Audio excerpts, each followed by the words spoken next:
warahmatullahi wabarakatuh. Sanak sekalian, terima kasih telah mengikuti siaran ini. Kembali lagi bersama saya HJP. Minggu lalu kita sudah membahas salah satu mamangan yang sering dikaitkan dengan konsep yang benar atau konsep demokrasi di Minangkabau. Kali ini kita akan membahas variasi kedua sampai keempat dari mamangan tersebut. Secara khusus kita akan membahas keterbatasan yang benar atau paradoks demokrasi di Minangkabau.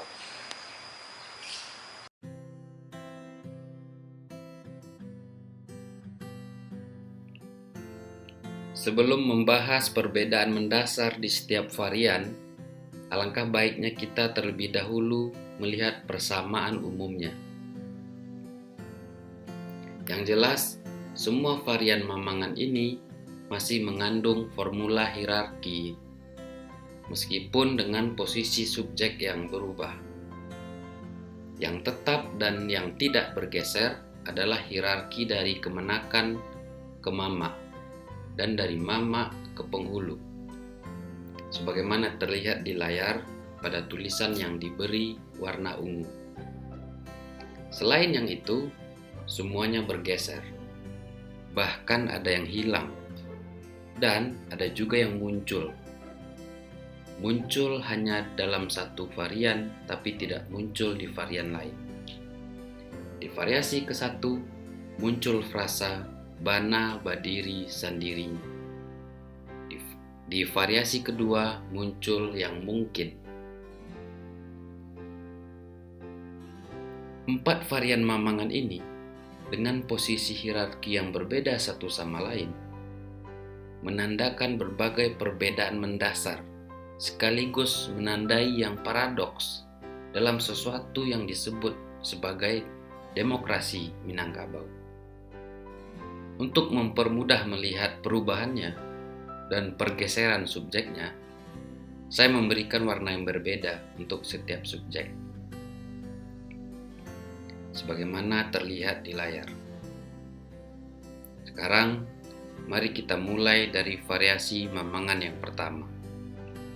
Pada siaran sebelumnya, saya sudah memulai sedikit penjabaran tentang variasi pertama ini. Kali ini saya ingin menegaskan beberapa hal lagi terkait topik kita sekarang. Variasi pertama itu saya bahas awal, bukan berarti ia adalah variasi paling ideal. Kita tidak sedang bicara yang ideal atau yang tidak ideal, sebab urusan kita untuk menggali berbagai kemungkinan dari mamangan ini, dan itu masih akan panjang. Sekarang kita baru sebatas mendeskripsikan, mencoba melihat proyeksinya. Mari kita bandingkan dulu variasi pertama dan kedua. Di variasi kedua, kita melihat hilangnya posisi mandiri dari yang benar. Tak ada lagi Bana dan Badiri sendirinya. Yang ada hanya tinggal Nanbana saja. Meskipun tak ada lagi posisi mandiri dari yang benar, tapi yang jelas Nanbana tetap berada di posisi paling tinggi. Bahkan ditegaskan sebagai raja. Nanbana itulah Nan menjadi rajo. Sementara itu, di variasi kedua, kita juga melihat munculnya yang mungkin. Kita mungkin akan membahas persoalan ini di kesempatan lain. Sekarang kita lanjutkan. Di variasi kedua, yang jelas kita melihat perubahan posisi hierarkis dari penghulu, alua, patui, dan nanbana. Bila pada variasi pertama, antara penghulu dan mufakat dipisahkan oleh alua dan patui, sebagaimana terlihat di layar, maka pada variasi kedua ini, penghulu langsung berada di bawah mufakat. Mufakat berada di bawah alua dan seterusnya. Saya ingin mengulangi. Mufakat berada di bawah alua, atau tata aturan atau hukum. Apa artinya? Tata aturan dengan demikian menjadi acuan terdekat dari mufakat. Maka di sini kita temukan sesuatu yang kentara, yang paradoks dari demokrasi Minangkabau. Suatu mufakat, yaitu hasil dari musyawarah, telah dibatasi oleh apa yang lebih berkuasa di atasnya, yaitu hukum.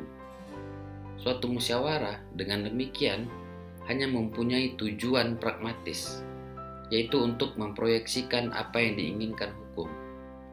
Sebagaimana juga bisa kita lihat pada variasi kedua ini, hukum pun dibuat untuk memproyeksikan norma, dan seterusnya. Artinya, bila hukum lebih berkuasa dari musyawarah, maka musyawarah bukanlah untuk mencari mufakat.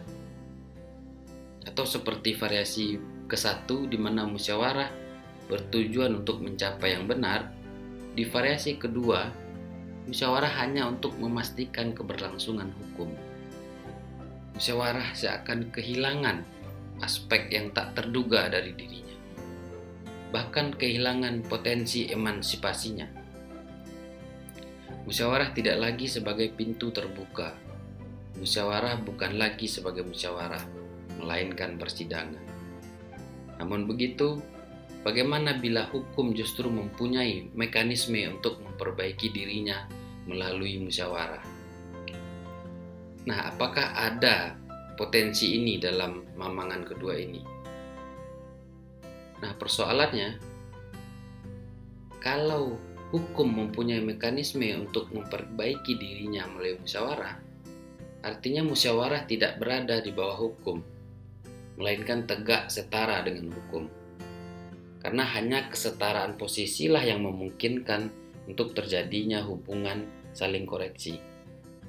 Lembaga hukum dan lembaga musyawarah, katakanlah begitu, dengan demikian mestinya tidak berada dalam formula hierarkis.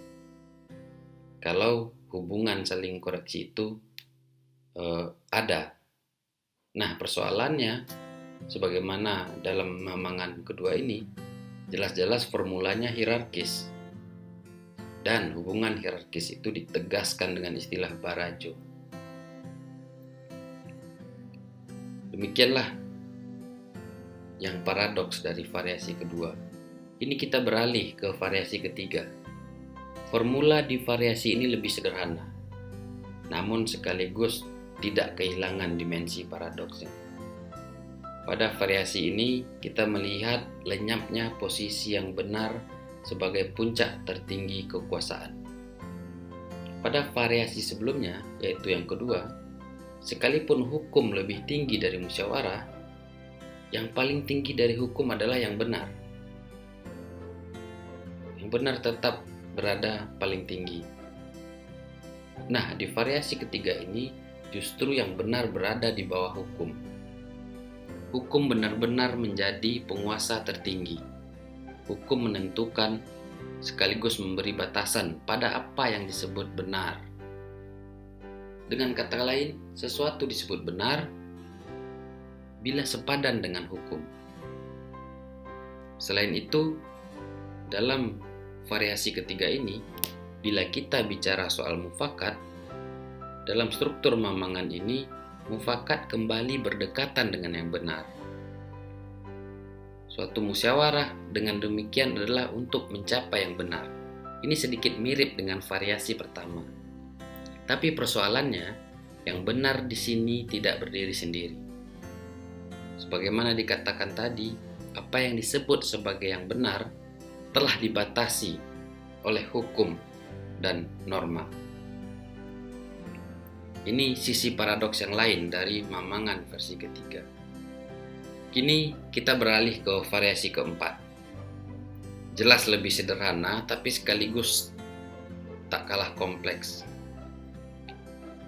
Di variasi keempat ini, kita melihat lenyapnya yang benar. Kuasa tertinggi tetap pada hukum dan norma. Di bawah hukum dan norma ada mufakat. Setelah itu, barulah penghulu. Disinilah poin yang perlu kita gali.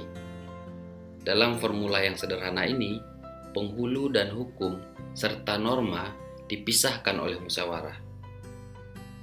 Lalu apa posisi mufakat di sini? Mengapa perlu ada mufakat di antara kuasa penghulu dan kuasa hukum? Mufakat tampak sebagai semacam penghubung, perantara, atau semacamnya.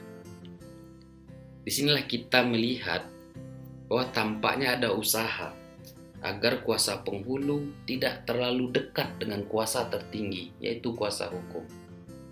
Di bagian sebelumnya, yaitu variasi kedua dan ketiga, kita juga melihat bahwa penghulu berada di bawah mufakat. Tapi bedanya, di atas mufakat masih ada hierarki lain. Sedangkan di variasi keempat ini, di atas mufakat langsung kuasa tertinggi.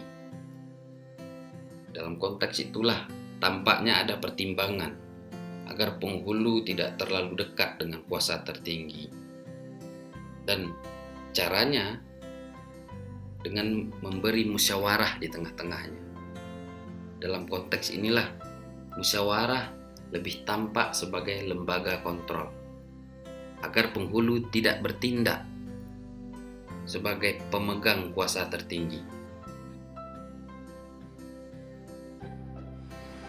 Demikianlah penjabaran variasi 1 sampai ke variasi 4 dari Mamangan Minangkabau yang berkait soal dengan yang benar atau soal demokrasi. Kita sudah melihat sekilas bagaimana perbedaan mendasar di setiap mamangan dan juga potensi paradoksnya. Yang jelas, apa yang kita jabarkan, yang kita gali barusan adalah pada level abstrak, pada level konseptual. Ini tentu akan berbeda dengan level praktik, kenyataan sehari-hari. Yang abstrak tak selalu memproyeksikan yang konkret. Begitu juga sebaliknya. Kita memang perlu menyadari bahwa antara ide tentang sesuatu hal tidak akan selalu sama dengan praktik atas ide itu sendiri. Selanjutnya, yang perlu kita catat, tidak ada subjek perempuan dalam mamangan ini, paling tidak secara harfiah. Barangkali ini terkait dengan konsep kuasa di Minangkabau, di mana perempuan dianggap berkuasa untuk urusan ke dalam, sementara laki-laki berkuasa untuk urusan keluar. Kita akan bahas isu ini di pertemuan lain. Lalu, yang tak kita ketahui dari 4 mamangan ini adalah latar belakang perubahan dan urutan kronologisnya. Ini memang salah satu persoalan tersendiri dalam sastra Minang, di mana kita tak bisa melacak konteks waktunya. Kalaupun bisa, hanya pada beberapa karya, dan itu pun umumnya dalam bentuk spekulasi. Selain itu, kita juga perlu mencatat bahwa seberapapun bergesernya posisi berbagai subjek, setiap mamangan tetap mempertahankan formula hierarki, tapi sekaligus selalu mengakomodir musyawarah. Kita melihat berbagai makna dan fungsi musyawarah. Pada mamangan pertama, kita bisa melihat musyawarah menjadi akses untuk mencapai yang benar. Di mamangan lain, musyawarah hanya menjadi ruang untuk memastikan keberlangsungan hukum. Di mamangan lainnya, musyawarah hanya menjadi ruang untuk mendiskusikan apa yang benar menurut hukum. Dan di mamangan terakhir, musyawarah hanya menjadi ruang kontrol untuk membatasi penghulu agar tidak langsung memproyeksikan kuasa tertinggi, hukum dan norma. Jadi, kini bisa muncul banyak pertanyaan. Di antaranya, apakah keberadaan musyawarah dalam suatu struktur kuasa semerta-merta menyebabkan hadirnya demokrasi? Apakah adanya formula hierarki dalam demokrasi masih bisa membuat suatu demokrasi tetap menjadi demokrasi? Apakah demokrasi bisa berlangsung di dalam keterbatasan makna yang benar? Apakah demokrasi Minangkabau adalah sebuah demokrasi? Pertanyaan-pertanyaan itu tentu saja tidak untuk dijawab dengan cepat. Terima kasih sudah meluangkan waktu untuk menonton siaran ini. Jangan lupa subscribe, like, and share.